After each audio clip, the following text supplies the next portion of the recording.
ये राजनीति जो आपने शुरू करी, ये पहला स्टेप आपने कब रखा, पहला कदम राजनीति में कब रखा? मैं आपको बताता हूँ कि मेरे को ना राष्ट्रीय स्वयंसेवक संघ जो आरएसएस आपने नाम सुना होगा, तो सेंट्रल पार्क जब हम बैट बॉल खेलने जाते थे वहाँ पे शाखा लगती थी। अच्छा। नोएडा के अंदर सेक्टर 55 में। तो मैं कहता था पता नहीं ये क्या, एक ध्वज लगा हो रहा था, भगवा ध्वज जिसको बोलते हैं, वो लगा रहता था, उस पर प्रार्थना होती थी, खेल कूद होती थी। तो एक हमारी गली में भैया थे, वो बोले कि तुम मेरे साथ शाखा में चला कर। अच्छा, आपकी कुछ फोटो देखी गई है राजनाथ सिंह जी के साथ में, कैसे, मतलब कुछ बताइए क्या चीजें? मैं आपको बताता हूँ कि मैं जब भैया छोटा था ना, हाँ। तो मैंने सोच रखा था, जब मैंने राजनीतिक कैरियर स्टार्ट करा तो मैंने कभी जीवन में ये नहीं सोचा था कि मैं कभी इतने बड़े व्यक्तित्व के सामने बैठ पाऊँ। अच्छा। मैंने तो छोड़ो, मेरे परिवार में भी किसी ने नहीं सोचा था, मेरे गांव में भी, कि हमारे गांव का बच्चा या हमारे परिवार का बच्चा कभी वहां तक पहुंच पाएगा या बैठ पाएगा। मगर ठाकुर जी की कृपा ऐसी रही, माता पिता का आशीर्वाद ऐसा रहा कि मैं लगातार कई बार, मतलब मैं ऐसी ऐसी महान हस्तियों से मिल लिया जहाँ लोगों के सपने होते हैं ना, मैं उनके साथ बैठ के चाय पे चर्चा कर चुका हूँ कई बार। छोटी सी उम्र में आपने करियर अपना स्टार्ट कर दिया, 10 से 11 साल की राजनीति हो गई, तो ये देखते हुए कोई फ्यूचर प्लान क्या लेके चल रहे हो आप? जो मैं आज आपको बताता हूँ, जो मेरे सीएम तो नहीं बनोगे? पता नहीं, समय का कुछ नहीं पता। अच्छा। भाग्य में अगर मौका मिलेगा तो जरूर बिल्कुल बनेंगे। आपका समर्थन लेने आए हैं कुछ लोग बाग, आपकी मदद लेने, जैसे नॉर्मल यार दोस्त हो गए या फिर कोई लाचार बंदा हो गया, आधी रात को फोन आया हो आपको कुछ? ऐसी अगर मैं आपको घटनाएं बताऊं तो मैं ये कहता हूँ कि दिन बीत जाएगा मगर घटनाएं नहीं बीती। कोई भी लास्ट एक घटना बताइए। अभी बताता हूँ, बीच में भी मेरा एक दोस्त था, तो वो सोशल इन्फ्लुएंसर था, तो वो बेचारा वीडियो शूट वगैरह करने गया। तो आजकल देखा होगा कि भाई करता कोई बेचारा अच्छे काम है मगर फंस जाता है गलत। बिल्कुल। तो उसको जो है पुलिस ने बना दिया अपहरणकर्ता। ऐसा कभी हुआ किसी ने आपके नाम का मिसयूज किया हो? हाँ, कई बार होता है। कैसे? कई बार ऐसा होता है कि कहीं कोई लफड़ा हुआ, कुछ हुआ, और भाई उन्होंने भोकाल बना दिया कि मैं सोनू राणा के साथ रहता हूँ। और कई बार ऐसा होता है कि फोटो वोटो खिंचवा लेते हैं, मना नहीं करता, क्योंकि भाई भगवान ने इस लायक बनाया तो घमंड किस चीज का करना, सब तो यहीं रह जाएगा। और बाद में करते हैं तो बाद में वो मतलब मेरे नाम से ही फोन कर देते हैं कि सोनू राणा बोल रहा हूँ, ये बोल रहा हूँ, मिसयूज कर देते हैं। आजकल के नए नए बच्चों को आप देख रहे होगे, आपको लगता नहीं कि हमारी संस्कृति, हमारे समाज, हमारे कुंड पे, हमारे खानदान से बहुत अलग हटके वो जा रहे हैं आजकल? मैं देखता हूँ भाई, मैं जैसे भी मतलब कभी मैंने देखा है, मेट्रो स्टेशनों पे देखा है, मैं मॉलों में देखा है, और सोशल मीडिया पे आए दिन वीडियो आती रहती है। तो मैं कहता हूँ उनकी बर्बादी का कारण जो आने वाला कल है ना, वो अपने साथ साथ अपने देश को बर्बाद कर रहे हैं, अपनी संस्कृति को बर्बाद कर रहे हैं, अपने माता पिता के चरित्र पर उंगली उठा रहे हैं। अगर हम बात करें संस्कृति की, इज्जत की, डर की या लटके जोर की, ये किन लोगों में अभी बाकी है? गुर्जर समाज हुआ, जाट समाज हुआ, यादव समाज हुआ, और अभी क्षत्रिय समाज हुआ, वहाँ भी सभ्यता संस्कृति बची हुई है। नमस्कार दोस्तों, तो कैसे हैं आप? आज हमारे वायरल आइकन के पॉडकास्ट पे सोनू राणा जी हमारे साथ में हैं, जिनका राजनीति में बहुत अच्छा आता है। तो आज इनसे चर्चा करते हैं, इनकी राजनीति के बारे में, जो ये समाज सेवा करते हैं, इन चीज़ों के बारे में आज इनसे बात करते हैं। तो हेलो सोनू जी, कैसे हैं आप? मैं अच्छा हूँ। जय श्री राम, जय गौ माता। जय गौ माता। तो सोनू जी, कहाँ से स्टार्ट करें ये बताइए? आपके बारे में राजनीति से स्टार्ट करें, सोशल सर्विस से स्टार्ट करें, या आपकी स्कूल लाइफ से स्टार्ट करें? जहाँ से आपका मन करे। तो आज शुरू करते हैं आपकी स्कूल लाइफ से। तो आप अपनी स्कूल लाइफ से हमें थोड़ा कुछ बताना स्टार्ट कीजिए। मैं आपको बताता हूँ कि मैं जो अभी वर्तमान में जो मेरी एजुकेशन चल रही है, हाँ जी, मेरी LLB फाइनल ईयर है। अच्छा। और जो मेरी माध्यमिक शिक्षा थी, हाँ जी, वो मेरी जो 10th हाई स्कूल और मैंने इंटर करी थी, वो जो कॉलोनी के छोटे स्कूल होते हैं, जो आपने देखा होगा कि आपकी कॉलोनी में, गलियों में जो स्कूल होते हैं, मेरी वहाँ से पढ़ाई हुई। तो उसके बाद मैंने 12th करने के बाद अभी मैं ग्रेटर नोएडा एक लॉ कॉलेज में, वहाँ से मेरा फाइनल ईयर है। तो मेरा एक छोटा सवाल था, स्कूलिंग आपने इतनी छोटे स्कूल से करी है, जैसे मैं आपकी प्रोफाइल वगैरह सारी चीज़ देखता हूँ तो बातचीत तो आपकी बहुत तगड़ी लगती है मुझे। जी। तो स्कूलिंग इतने मतलब छोटे लेवल पे क्यों करी आपने? आपको बताना चाहता हूँ कि भैया परिवार जो है, हम उस लायक नहीं थे कि हम अच्छे स्कूल में पढ़ पाए। अच्छा। हम उन स्कूलों में पढ़ पाए जहाँ बड़े बाप के बेटे पढ़ते हैं। तो पारिवारिक स्थिति ठीक ना होने के कारण तो मैंने मतलब पढ़ाई मेरी पूरी तरीके से अच्छी तरीके से नहीं हो पाई। आज मैं आपको एक बात बता देना चाहता हूँ कि कई स्कूलों में से मेरे नाम काट दिए गए थे, क्योंकि हमारी इतनी क्षमता नहीं थी कि हम 400 रुपये भी महीने की फीस भर पाए। क्योंकि माता जी भी घर काम करती थी, पिताजी भी टैक्सी ड्राइवर थे, तो पिताजी भी ज़्यादातर बाहर रहते थे, कभी काम चला कभी नहीं चला। तो स्कूल की जो लाइफ थी वो बहुत ही मतलब डफ रही, बहुत ही डिफिकल्ट रही, संघर्ष भरा जीवन रहा। इस वजह से मेरी 12th तक की जो पढ़ाई थी वो बहुत ही नॉर्मल और ना के बराबर रही, क्योंकि मेरा दिल खुल के मैं कभी नहीं पढ़ पाया। कभी नहीं पढ़ पाई जी। आज की करंट सिचुएशन क्या है आपकी? अब करंट सिचुएशन तो ये है भैया, देखो ठाकुर जी की कृपा से अभी संपन्न है सब चीज़, और जो वो दिन बीते अब उनसे बहुत बेटर दिन चल रहे हैं भगवान जी की कृपा से। अभी सब चीज़ सेटल है, सब अच्छा है, परिवार भरण पोषण सब चीज़ अच्छी हो रही है। अब अच्छे कॉलेज में मैं पढ़ाई कर रहा हूँ। मतलब ये आप काफी आगे बढ़ चुके हो, और जो आपने सिचुएशन झेली है वो सिचुएशन आप किसी और पे अब इस टाइम पर नहीं आने देते। मैं यही चाहता हूँ कि भाई कि कभी जो दिन मैंने देखे ना, भगवान इस धरती पे किसी व्यक्ति को जो दिन मेरे माता पिता ने देखे, ईश्वर किसी माता पिता को ऐसे दिन ना दिखाए भैया। सुबह खाया, शाम को मिले ना मिले कुछ नहीं पता। वो वक्त मतलब कैसे गुजरा, भगवान ने उस समय शायद भगवान ने हमारी परीक्षा ले रहे थे कि वो संघर्ष भरा जीवन था, इस दिन को दिखाने के लिए ले रहे थे कि आप संघर्ष करोगे नहीं करोगे। मगर हमारे माता पिता ने ना तो खुद हिम्मत हारी और ना हमें हारने दी। बहुत अच्छी चीज़ है। तो सोनू जी, थोड़ी पर्सनल लाइफ के बारे में बात करें? जी जरूर करें। तो आप थोड़ी अपनी पर्सनल लाइफ के बारे में बताइए। जी, क्या आपको करना पसंद है, क्या हॉबी है, गर्लफ्रेंड है या नहीं है, इन चीज़ों के बारे में थोड़ा बताइए। मैं आपको बताता हूँ कि मेरी जो हॉबी है, जो मेरा फ्यूचर है, वो समाज सेवा ही है। अच्छा। जो मैंने अपनी हॉबी बना रखी है वो समाज की सेवा करने को बना अच्छा, समाज को दे चुके हो अपने आप को। मैंने अपना जीवन पूरा तन मन धन समर्पण पूरा मैं समाज को न्यौछावर कर चुका हूँ, देश को न्यौछावर कर चुका हूँ, माँ भारती के चरणों में न्यौछावर कर चुका हूँ। अच्छा। तो मेरा लाइफ का जो गोल है वो यही है, जरूरतमंदों की मदद करना, जरूरतमंदों की सेवा करना। मेरा गोल ये नहीं है कि मैं IPS बनूं, IAS बनूं, DM बनूं, CM बनूं, ऐसा कुछ भी नहीं है। बस मेरा गोल एक ही है कि मैं अपने देश में उन लोगों की मदद कर सकूं जिनकी कोई नहीं करता, उन लोगों के पास तक पहुंच सकूं जिनको आवश्यकता है एक अपनापन और प्रेम की। अच्छा अच्छा अच्छा। और गर्लफ्रेंड ना मैंने भाई पहले कभी प्यार करा ना आगे कभी करूं। मैं जो प्यार करा है मैंने अपनी मातृभूमि से प्यार करा है, अपने माता पिता से प्रेम करा है, और उन्हीं से ही करना चाहता हूँ। ठीक है। आप पॉलिटिकल फैमिली से हो? लोगों को लगता है कि मेरा पॉलिटिकल, हमें भी लगता है, नहीं सबको लगता है, जितना हम प्रोफाइल देख रहे हैं सबको लगता है उससे। मैं आपको बताना चाहता हूँ कि भाई मेरी पूरी फैमिली में कोई आज तक राजनीति में नहीं रहा। मेरी फैमिली वाले राजनीति को चिमटे से छूना भी पसंद नहीं करते थे। कारण ये था कि क्योंकि फैमिली बैकग्राउंड इतना मजबूत नहीं था, आर्थिक स्थिति इतनी मजबूत नहीं थी, ना इतना पैसा था, ना इतने धन बल थे, ना हम बाहुबली थे। पता नहीं ठाकुर जी ने मुझे क्यों राजनीति की तरफ आकर्षित करा। मैंने बहुत चाहा अपने आप को रोकना, माता पिता ने भी पूरी कोशिश करी, परिवार ने भी कोशिश करा कि भाई आज तक परिवार में कोई राजनीति में नहीं गया, तू क्यों जा रहा है राजनीति में। हाँ, हमारा जो अपोजिट होगी चीजें तो आपके। जो हमारा गाँव था उसमें अधिकारी तो काफी रहे। मैं मेरठ में मेरा गाँव है, मैं आपको बताता हूँ, मेरे गाँव का नाम है नवल। अच्छा। हमारा जो गाँव है बड़ी चर्चित गांव में से रहा है मेरठ के अंदर। उन गांव में काफी IAS मतलब हमारे गांव में बहुत अधिकारी गवर्नमेंट सर्वेंट काफी हैं और सब पॉपुलर हैं। हमारे गांव से सांसद भी रहे मेरठ से। हाँ जी, चौधरी हरीशपाल जी। अच्छा, चौधरी हरीशपाल जी वहाँ से सांसद रहे। उस गांव का मैं निवासी हूँ। और जो मेरा बॉर्न था वो मगर हुआ नोएडा में था। माता पिता पहले से ही गांव छोड़कर शहर में आ बसे थे कमाने के लिए, तो मेरा जन्म यहीं पर हुआ था। अच्छा अच्छा। तो उसके बाद से ये था कि भाई चलो राजनीति करनी है। तब उन्होंने पूछा भाई क्यों कर रहा है, बहुत रोकने की कोशिश करी, मगर मेरा मन ये कहता था कि मुझे मदद करनी है, मदद करनी है, वो दुख नहीं झेलना जो हमने झेला है। अच्छा अच्छा। इसके बीच में एक सवाल और है मेरा, ये राजनीति जो आपने शुरू करी, ये पहला स्टेप आपने कब रखा, पहला कदम राजनीति में कब रखा? मैं आपको बताता हूँ कि मेरे को ना राष्ट्रीय स्वयंसेवक संघ जो RSS आपने नाम सुना होगा, तो सेंट्रल पार्क जब हम बैट बॉल खेलने जाते थे वहाँ पे शाखा लगती थी। अच्छा। नोएडा के अंदर सेक्टर 55 में। तो मैं कहता था पता नहीं ये क्या, एक ध्वज लगा हो रहा था, भगवा ध्वज जिसको बोलते हैं, वो लगा रहता था, उस पर प्रार्थना होती थी, खेल कूद होती थी। तो एक हमारी गली में भैया थे, वो बोले कि तुम मेरे साथ शाखा में चला कर। अच्छा। मैं बोला कि यार पता नहीं कहाँ लेके जाएंगे, क्या लेके जाएंगे। बोले कि 2-3 दिन चलो, उसके बाद तुम्हें पता चल जाएगा कैसा, बहुत अच्छा लगता है वहाँ पे, बहुत अच्छे अच्छे गेम्स होते हैं। तो उन्होंने खेल की तरफ आकर्षित करने के लिए मैं शाखा में चला गया, क्योंकि वहाँ पे गेम होते थे। पर उसके बाद जब मैंने देखा भाई इतने बड़े बड़े लोग और वहाँ सबकी एक समानता है, सब एक साथ बैठे हैं, चर्चा कर रहे हैं, सब परिवार के सदस्यों की तरह काम कर रहे हैं, तो वहाँ से मेरा जो लाइफ स्टाइल था वो थोड़ा मेरा बदल गया। ये बात है जब उस समय मेरी एज जो है 13 वर्ष की थी। और 13 साल के? हाँ जी। तब आपने प्लान कर लिया था कि आगे क्या करना है? जी जी। तो सोनू भाई, छोटी सी उम्र में आपने करियर अपना स्टार्ट कर दिया, 10 से 11 साल की राजनीति हो गई, तो ये देखते हुए कोई फ्यूचर प्लान क्या लेके चल रहे हो आप? जो मैं आज आपको बताता हूँ, जो मेरे सेम तो नहीं बनोगे? पता नहीं, समय का कुछ नहीं पता। अच्छा अच्छा। भाग्य में अगर मौका मिलेगा तो जरूर बिल्कुल बनेंगे। और मेरी जो फ्यूचर प्लानिंग है वो ये है कि समाज सेवा में एक बहुत बड़ा नाम कमाना। अच्छा।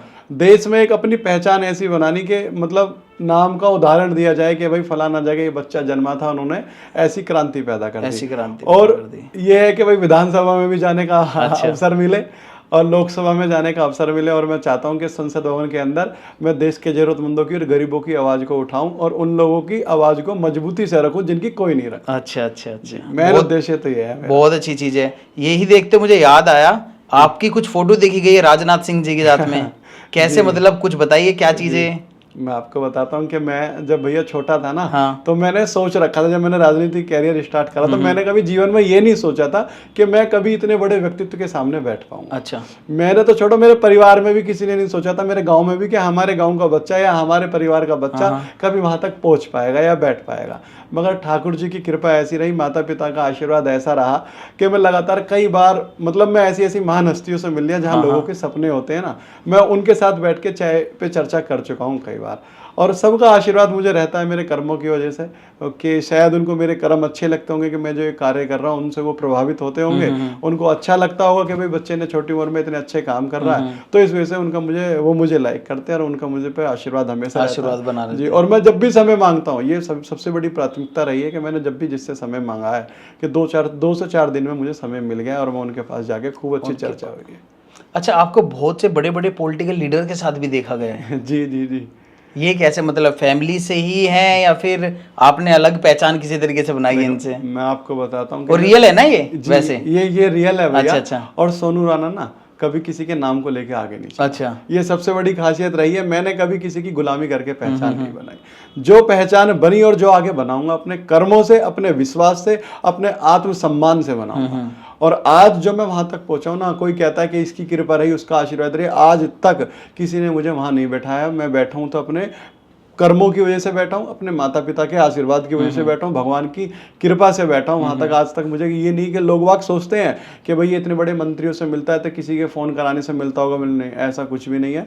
मैं सिर्फ और सिर्फ अपने भगवान की कृपा से और अपने कर्मों की वजह से वहाँ पहुँचा हूँ, और बाकी मेरे पे कोई दूसरा विकल्प अभी तक मेरे सिर पर किसी का हाथ नहीं रखा हुआ। अच्छा। अगर रखा हुआ है तो ईश्वर का रखा हुआ, और मुझे ईश्वर का ही हाथ चाहिए और किसी थर्ड व्यक्ति का चाहिए भी नहीं। अच्छा। जब कहते हैं ना भैया, जा पे कृपा राम की हुई, वहाँ पे कृपा करे सब कोई, तो वही मेरे जीवन में मैंने धारण कर रखा है। तो अच्छा, जैसे आपका पॉलिटिकल करियर है, बहुत सारे लोग जुड़े हुए हो, तो आपका समर्थन लेने आए हैं कुछ लोग बाग, आपकी मदद लेने? जैसे नॉर्मल यार दोस्त हो गए, या फिर कोई लाचार बंदा हो गया, आधी रात को फोन आया हो आपको कुछ? ऐसी अगर मैं आपको घटनाएं बताऊं तो मैं ये कहता हूं कि दिन बीत जाएगा मगर घटनाएं नहीं बीतेंगी। कोई भी लास्ट एक घटना बताइए। अभी बताता हूँ, बीच में मेरा एक दोस्त था, तो वो सोशल इन्फ्लुएंसर था, तो वो बेचारा वीडियो शूट वगैरह करने गया। तो आजकल देखा होगा कि भाई करता कोई बेचारा अच्छे काम है मगर फंस जाता है गलत। बिल्कुल। तो उसको जो है पुलिस ने बना दिया अपहरणकर्ता। अच्छा। अपहरणकर्ता उसको बना दिया, और उसके बाद उसको उठा के बैठा दिया। बैठाने के बाद उसको पकड़ लिया, उस पर मुकदमा लिख दिया कि ये बच्चों के अंग काट के बेचता है, बच्चों से भीख मंगवाता है। अच्छा अच्छा। तो मैंने पहले दिन बात करी पुलिस से, बड़े अधिकारियों से बात करी, तो उन्होंने मुझे गुमराह किया। अच्छा। फिर मैंने अपने बड़े नेताओं से बात करी, तो पुलिस ने फिर नेताओं को भी गुमराह करा।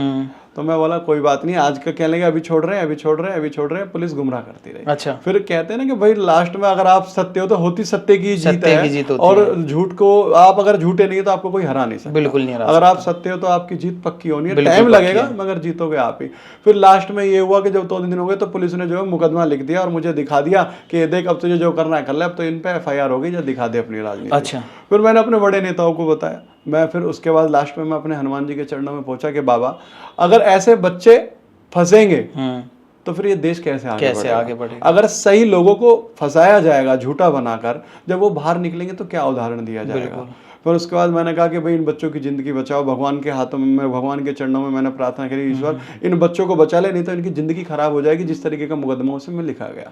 फिर हुआ क्या कि डायरेक्ट मैंने अपने मुख्यमंत्री के यहाँ पे, एक मेरे परिवार के भाई हैं, मैंने वहाँ फ़ोन करा कि ऐसे ऐसे भैया ये घटना हुई। फिर उसके बाद जब देखा ना कि लोकल से कहीं बात नहीं बनी, फिर सीधा मैंने वहाँ से फ़ोन करा, वहाँ से डीजीपी ने CP को करा, CP को कहा 10 मिनट के अंदर वो बच्चे मेरे हाथ में। और उसके बाद मैंने अपने बड़े अधिकारियों से और अपने बड़े मंत्रियों से बोला था कि मैं सिर्फ यहाँ नहीं रुकूंगा, मुझे इंस्पेक्टर का तबादला भी चाहिए। फिर मैं अड़कर बैठ गया कि जो गलत करेगा वो हमारे क्षेत्र में हमें चाहिए नहीं। फिर मेरे नेताओं ने मुझे सपोर्ट करा, उस चीज को आगे बढ़ाया, और 1 हफ्ता जब लगा उसको घुटनों के बल टिका के उसको यहाँ से रवाना कर दिया।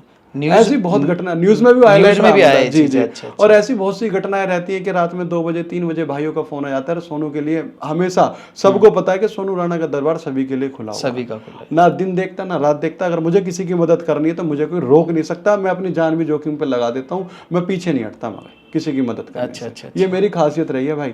जहाँ मेरे संबंध है मैं कहता हूँ ये संबंध मैंने किस लिए बनाया, ये कोई मुझे खाने को थोड़ी देंगे। अगर मेरी जान पहचान होने के बाद मैं किसी की मदद नहीं कर सकता, क्या फायदा मेरा फोटो गिरने का किसी के बिल्कुल, साथ। बिल्कुल। अगर कोई बेचारा परेशान है, लाचार है, उसको मेरी आवश्यकता की जरूरत है तो उसकी मदद करनी। मदद करनी चाहिए। अच्छा, ये चीज़ बताइए, आपने मदद करी बहुत लोग, लाचार लोगों की मदद की, ऐसा कभी हुआ किसी ने आपके नाम का मिसयूज किया हो? हाँ कई बार होता है। कैसे? कई बार ऐसा होता है कि कहीं कोई लफड़ा हुआ, कुछ हुआ और भाई उन्होंने भोकाल बना दिया कि मैं सोनू राणा के साथ रहता हूँ। और कई बार ऐसा होता है कि फोटो वोटो खिंचवा लेते हैं, मैं मना नहीं करता क्योंकि भाई भगवान ने इस लायक बनाया तो घमंड किस चीज का करना, सब तो यहीं रह जाएगा। और बाद में करते हैं तो बाद में वो मतलब मेरे नाम से ही फोन कर देते हैं कि सोनू राणा बोल रहा हूँ, ये बोल रहा हूँ, मिसयूज कर देते हैं। और जब चीजें कई बार पुलिस मतलब वो अपने उस काम में कामयाब हो जाते हैं। तो जब बाद में मुझे पता चलती है, जब मेरे से बड़े बोलते हैं कि भाई ऐसा मत कर, जो भी आता है सोनू राणा के भाई है, सोनू राणा के मित्र है, या तो तू ही कर ले, इस गद्दी पे तू ही बैठ जा। तो मैं उनसे रिक्वेस्ट करता हूँ कि जब तक मेरे पर्सनल नंबर से फोन ना आए किसी के लिए तब तक आप उस चीज को सीरियसली लें। बिल्कुल बिल्कुल। तो ऐसा कई बार होता है कि मिसयूज भी कर दिया जाता है। तो सोनू भाई, मैंने फिर वापस से आपकी प्रोफाइल पे आता हूँ। मैंने देखा आप जानवरों का एनिमल लवर हो, बहुत ज़्यादा जानवरों को प्यार करते हो, खाना खिलाते हुए देखा आपको, गाय को चारा खिलाते हुए देखा है, डॉग्स को मैंने प्यार करते देखा है, फीडिंग करते देखा है। तो ये क्या मतलब, ये भी बचपन से ही है? ये बचपन से ही है। अच्छा। मैंने ना अपना निवाला तोड़ कर दूसरे को खिलाना सीखा। अच्छा। मैं कभी अगर मैं कितना भी बड़ा भैया भूखा सही, अगर मुझे भूख लग रही है ना, मुझे अगर एक रोटी खानी है और मुझे सामने कोई दिख गया तो मैं उसमें एक टुकड़ा काट के उसे 1/3 हिस्सा मैं उस दूसरे को दे दूंगा। अच्छा। मैं चाहता हूँ अगर उसने खा लिया ना तो मेरा पेट अपने आप भर जाएगा। मैं दूसरों की खुशी में अपनी खुशी ढूंढता हूँ। दूसरे खुशी में आपने वो चीज फेस करी है ना, मैंने मतलब आपने जो चीज अपने बचपन में से लेके अब तक फेस करी है, आप वो चाहते हो कि जनता समाज में कोई वो बंदा उस चीज को फेस ना करे। आप हर उस चीज के लिए उसके लिए खड़े रहो वहां पे हेल्प करने के लिए। चलो, बहुत अच्छी चीज है। तो भाई, यूथ के लिए आप कुछ बोलना चाहोगे? यूथ को कोई मैसेज देना चाहोगे? मैं यूथ को यही मैसेज देना चाहूँगा भाई आपके पॉडकास्ट के माध्यम से कि IAS अधिकारी बनो ना बनो, डॉक्टर बनो ना बनो, IPS बनो ना बनो, अगर बनो तो एक अच्छा इंसान बनो। अच्छा इंसान, क्योंकि अगर आज समाज में जरूरत है तो वो अच्छे इंसान की जरूरत है। अगर आपके अंदर काबिलियत अच्छे इंसान की है ना तो आपके अंदर IAS का भी गुण है, आपके अंदर IPS का भी गुण है, आपके अंदर डॉक्टर का भी गुण है। और आप अपने माता पिता का मस्तक इतना ऊंचा कर दो कि समाज आपका उदाहरण देगा। अच्छा। और मैं युवाओं से ये भी कहना चाहता हूँ कि नशे के आदि ना बने और अपना जो जीवन है ना इस समाज को समर्पित करें, माँ भारती के चरणों में समर्पित करें और कुछ ऐसा करें कि आने वाली पीढ़ी आपका उदाहरण दे कि भाई हमारा भाई ऐसा है, हमारे चाचा ऐसे हैं, हमारे मामा ऐसे हैं। आपके नाम से आपका परिवार जाने, कुनबा जाने, संस्कृति जाने, समाज जाने, है ना। तो सोनू भाई, एक दो चीजें और है छोटी मोटी जो मैं पूछना चाहता हूँ। आजकल के नए नए बच्चों को आप देख रहे होगे, आपको लगता नहीं कि हमारी संस्कृति, हमारे समाज, हमारे कुंबे, हमारे खानदान से बहुत अलग हटके वो जा रहे हैं आजकल? मैं देखता हूँ भाई, मैं जैसे भी मतलब कभी मैंने देखा है, मेट्रो स्टेशनों पे देखा है, मैं मॉलों में देखा है और सोशल मीडिया पे आए दिन वीडियो आती रहती है। तो मैं कहता हूँ उनकी बर्बादी का कारण है। जो आने वाला कल है ना वो अपने साथ साथ अपने देश को बर्बाद कर रहे हैं, अपनी संस्कृति को बर्बाद कर रहे हैं, अपने माता पिता के चरित्र पर उंगली उठा रहे हैं। आज वो देखते हैं ना कि हाँ हम अच्छी लाइफ जी रहे हैं, हम खुले में दारू पी रहे हैं, लड़के लड़की क्लब में मतलब बाहर सिगरेट पी रहे हैं कि लोग बाग हमारी बड़ी तारीफ कर रहे होंगे। पता है आने वाला कल ये होगा कि आपके नाम से उदाहरण दिया जाएगा कि उस बच्चे की तरह मत बनियो।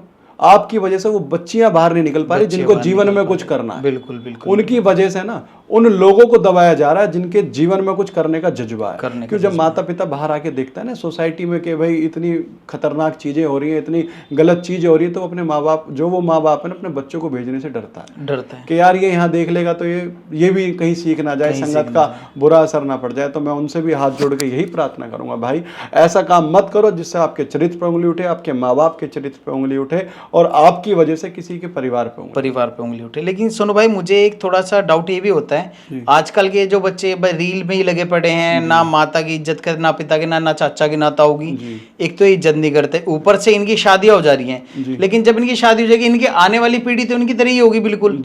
तो फिर तो आगे का तो भविष्य बर्बाद ही लग रहा है मुझे। ये देश जो है ना अब एक विपदा काल की तरफ जा रहा है। जो हमारी संस्कृति आज तक बची हुई है ना भैया, उसको एक खत्म करता जा रहा है। जो आज का यूथ है ना, जो युवा है, वो खत्म, आज सब नास्तिक है, धर्म की तरफ कोई चलने को एग्री नहीं है। एग्री नहीं। आज अगर धर्म का मजाक बनाया जा रहा है, धंधा बनाया जा रहा है, देख रहे हो आप, जो भगवान के वस्त्रों को पैर के नाचा जा रहा है, रील बनाई जा रही है, उसमें नंग वस्त्र पहने जा रहे हैं, उससे क्या क्या मतलब ये हमारी संस्कृति को खराब करा जा रहा है। जो हमारा भारत देश है ना, वो हमारी संस्कृति की वजह से जाना जाता है। आज जो विश्व, पूरे विश्व के अंदर भारत की पहचान है तो उसकी संस्कृति की वजह से, और वो लोग हमारी संस्कृति का हनन कर रहे हैं। जो वो युवा है ना, जब आने वाला कल आएगा ना, जब वो कल मदद मांगने के लायक नहीं बचेंगे, उन पे लाते बजाएगी जनता। जो हमारा जो 100 में से एक अगर मेरे जैसा कोई सोनू राणा होगा, अगर मैं उन 99 के बीच में बैठा हूँ ना, उनकी ऐसी बेइज्जती करूंगा, वो कहीं मुंह दिखाने लायक नहीं है। अच्छा सोनू भाई, थोड़ा सा टिपिकल सा क्वेश्चन है, शायद लोगों को अच्छा भी लगे ना भी लगे जी। अगर हम देखा जाए, कास्टिज्म पे नहीं आ रहा, लेकिन एक मिलता जुलता सवाल है। अगर हम बात करें संस्कृति की जी, इज्जत की, डर की या लटके जोर की, ये किन लोगों में अभी बाकी है? अगर आज हम बात करें तो आप देख लो, गुर्जर समाज हुआ, जाट समाज हुआ, यादव समाज हुआ, और अभी क्षत्रिय समाज हुआ, वहाँ भी सभ्यता संस्कृति बची हुई है। आपने देखा होगा ओला जो है, ओना रखा जाता है। आज वहाँ आप देहात क्षेत्र में चले जाओ, बागपत, बड़ौत, मेरठ, मुजफ्फरनगर, सहारनपुर, अरे इधर साकुम्बरी, इधर कहीं भी आप चले जाओ, या आप दिल्ली की तरफ चले जाओ, कहीं भी ऐसी जगह, अभी कई गाँव ऐसे जहाँ से हमारी संस्कृति बची हुई है। और मैं धन्यवाद करना चाहता हूँ ऐसे लोगों का। मैं उनके चरणों को अपना सिर झुका के नमन करता हूं कि आपने जो हमारी संस्कृति को जीवित रखा हुआ है।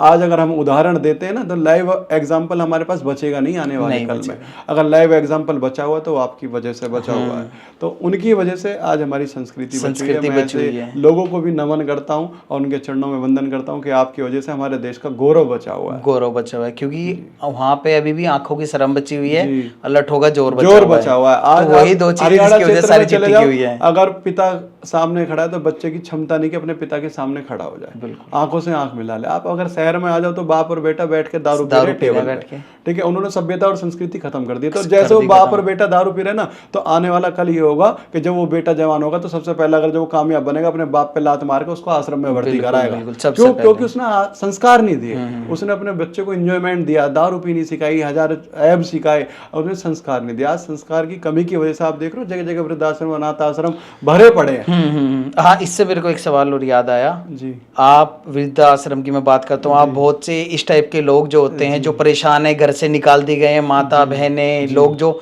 आप इनका भी बहुत ज्यादा सपोर्ट करते हो, उसके बारे में थोड़ा खुल के बताइएगा। थोड़ा मैं आपको बताता हूँ कि जब मैं छोटा था ना, तो मैं ये चाहता था कि भगवान कोई ऐसी छत दे जहाँ मैं सभी माओं को पाल सकूं। मतलब अगर कोई माँ रोड पे भीख मांगते ना, रेड लाइट पे आपने देखा होगा, तो मेरा दिल पसीज जाता कि यार इसके नीचे छत नहीं है, इस वजह से इस यहाँ रेड लाइट पर ठंड में और आसमान के नीचे सोने को मजबूर है। तो मैं मतलब मन में शुरू से ही सोचता था कि भगवान इस लायक बना कि जहां मैं कई माओं की सेवा कर सकूं, एक साथ रह सकूं। जिस समय मैं खुद किराए पर रहता था, मैं उस समय ये चीजें सोचता था कि इस लायक बनाना कि जहां तमाम माओं, कोई रोती हुई माँ और हंसती हुई रहे और उसको अपनेपन का प्रेम मिले। तो कहते हैं ना, मन में अगर आप अच्छा सोचोगे तो ईश्वर आपका साथ देगा। और आज वही हुआ कि मैं जिस आश्रम से जुड़ा हुआ हूँ, जिस आश्रम में मैं सेवा करता हूँ, उस आश्रम का नाम है अपना घर आश्रम। अपना घर आश्रम वो एक साक्षात मंदिर है भैया। कहाँ पे? ये नोएडा में सेक्टर 34 में। पूरे देश में इसके 68 आश्रम है और एक नेपाल में भी है। अच्छा। अगर आप उस आश्रम के अंदर चले गए ना, तो आप मंदिर जाना छोड़ दो। कहते हैं ना, मानव सेवा ही सबसे बड़ी सेवा है। ये अपना घर आश्रम बताता है कि मानव सेवा ही सबसे बड़ी सेवा है और वहां पर होती है। उस आश्रम के अंदर भैया, इस संसार के अंदर जितनी बीमारी है ना, जितनी मानव पीड़ा भरी हुई है, सभी पीड़ाओं से भरे हुए लोग हैं। मगर वो उस दुख को इतनी हंसियों से वो काटते हैं ना, आप सोच नहीं सकते कि इसको कैंसर है, ये तो बिल्कुल खुश है। वहां पर साक्षात ठाकुर जी कृपा करते हैं। अच्छा। वहां पर ये होता है भैया कि अगर हम वहां पर ना, इंसान को प्रभु जी माना जाता है। वहां पर किसी का कोई नाम नहीं है। वहां पर सबको जो प्रभु जी मान के सेवा करी जाती है। वहां पर उन लोगों की सेवा होती है जो लाचार लावारिस रोड पे जो तड़पती है ना, महिला, गर्भवती महिलाएं हैं, अंग कटे हुए हैं, कीड़े पड़े हुए हैं। आपने मेरी तमाम वीडियो देखी हो कि जो बिल्कुल हाथ एक गले हुए। अभी एक माता जी को हमने नोएडा बोटैनिकल गार्डन से लिया था, उनका पूरा यहाँ से यहाँ तक हजारों कीड़े उनके शरीर में अंदर फैल गए, उनको खाना नहीं मिला, मट्टी खा रही, कबाड़ा खा रही है। तो उनको जब हम लेके आए ना भैया, तो ये मान लो 1 किलोमीटर तक भी इतनी बुरी बदबू थी, कोई खड़ा नहीं हो सकता। ऐसी माताओं को लाते हैं, उनका निशुल्क इलाज कराते हैं, उनको भरपूर भोजन कराते हैं। सबसे बड़ी समाज सेवा और है। जब उसको ठीक कर देते हैं ना, एक अपनापन वाला जब प्रेम मिलता है उनको, तो उसके बाद हमारा प्रयास ये रहता है कि इसके परिवार से भी इसको मिलाएं और हम उसमें सफल होते हैं। अच्छा सोनू भाई, बात करके बहुत अच्छा लगा, बहुत ही ज़्यादा अच्छा लगा। तो कुछ मेरे छोटे छोटे से सवाल है, वन लाइनर, मतलब एक एक लाइन में फटाफट आंसर दीजिएगा। जी। अगर जनता को सोनू भाई की जी रात को 2 बजे जरूरत हो जी तो वो कैसे संपर्क करे आपसे? मेरा नंबर सोशल मीडिया पे डला हुआ है, ठीक है। और मेरा घर सबको पता है, और सबको ये पता है कि सोनू भाई के घर के घर दरवाजे 24/7 खुले हुए हैं, तुरंत help 24 घंटे। अगर मेरे फ़ोन के माध्यम से उसकी मदद हो जाती है तो ठीक है, अगर मेरे चलने की जहाँ आवश्यकता पड़ती है तो सबसे पहले सोनू भाई खड़ा है अपने भाइयों के लिए और अपने उन भाइयों के लिए जिनको मेरी आवश्यकता है। माताओं बहनों के लिए रात को, माता बहनों के लिए सर्वप्रथम, अगर कोई माँ बहन बेटी, आपको मैं अब आपके पॉडकास्ट के माध्यम से भी बता देना चाहता हूँ, अगर कहीं आप रेलवे स्टेशन पे कहीं भी निकल रहे हैं, आपको दिख रहा है कोई माँ कोई बहन परेशान है, तो आप मुझे 24 घंटे मैसेज भेज सकते हो, मुझे कॉल कर सकते हो, उसकी मदद उसी समय होगी। अगर कोई ऐसी लावारिस महिला भी आपको दिख रही है, गर्भवती महिला है, कीड़े पड़े हुए हैं, मानव सेवा को इसकी आवश्यकता है, ट्रीटमेंट की, भोजन की, तो आप हमें बताएं, हम तुरंत उसको पहुँचेंगे और अपने आश्रम में भी लाएंगे और निःशुल्क इलाज, भरपूर भोजन, जो वो चाहेगी सब चीज़ उसकी आवश्यकता पूरी करी जाए। आने वाले टाइम में कोई सोनू राणा फाउंडेशन या भी है? नहीं, कोई मेरी कोई संस्था, कोई एनजीओ नहीं है, बस मैं ऐसी मानव सेवा करता रहूँगा। मैं कोई, जनता चाहती हो आपकी फाउंडेशन डायरेक्ट आपसे के साथ जुड़ना एक तरीके से? अभी तक तो मैंने सोचा नहीं है कि मैं कोई फाउंडेशन बनाऊं, और मतलब मेरे मन में कोई ऐसा प्रश्न भी नहीं है कि मैं फाउंडेशन बनाऊं। जैसे जनता का है ये, जनता चाहेगी तो देखा जाएगा। क्योंकि मैंने देखा था आपके इंस्टाग्राम पे एक मैसेज आया हुआ था ऐसा जी कि आपकी कोई फाउंडेशन है, मैं आपसे जुड़ना चाहता हूँ। जी। तो अगर चाहेगी तो आप बनाओगे? तमाम मैसेज आते हैं, मगर अभी तक तो मैंने मन में ऐसा कोई उदाहरण है नहीं कि मैं बनाऊं, या संकल्प है नहीं। अगर आवश्यकता पड़ी तो जरूर बनाएंगे जी। अच्छा, डोनेशन कितना कर सकते हो मजबूर आदमी के लिए? देखो, जितनी मेरी क्षमता है, औकात से ज़्यादा। मैं आपको बताता हूँ कि मेरा परिवार जो कमाता है, मैं उसमें ना नज़र देखता, जो मैं कमाता हूँ मेरा परिवार उस पर नज़र नहीं देखता। मैंने सीधा कह रखा है कि जो मैं कमाऊँगा वो सिर्फ समाज का है, और जो आप कमाओगे वो आपका और मेरा है। जो मैं कमाऊँगा वो समाज का और जरूरतमंद व्यक्तियों का है, जिनको आवश्यकता है। तो मैं जो बिजनेस करता हूँ, मेरी जो प्रॉफिट होता है वो सीधा सीधा आश्रमों में जरूरतमंद लोगों के लिए लगाया जाता है। ठीक है। अभी तो आप क्या 24 साल के, मेरे ख्याल से 23 से 24 साल के हो, तो लगभग अगर 30 साल की उम्र में जाने तक समाज के लिए भी आप बहुत ज़्यादा हेल्पफुल हो जाओगे और अपना भी फ्यूचर बहुत ज़्यादा ब्राइट कर लोगे इस चीज़ में। ठीक है, तो सोनू जी आज का पॉडकास्ट खत्म करते हैं यहीं पे। नेक्स्ट टाइम मिलते हैं आपके साथ कुछ नए सवालों के साथ में, नई चीज़ों के साथ में, नए लोगों के साथ में, और कोशिश करूंगा जिन लोगों की आपने मदद करी है अगले पॉडकास्ट में मैं उन्हें भी लेके आऊँ आपके साथ में। ठीक है सोनू जी, तो आज का पॉडकास्ट हम यहीं खत्म करते हैं, तो मिलते हैं नेक्स्ट पॉडकास्ट। बहुत बहुत धन्यवाद। जय श्री राम। जय श्री राम।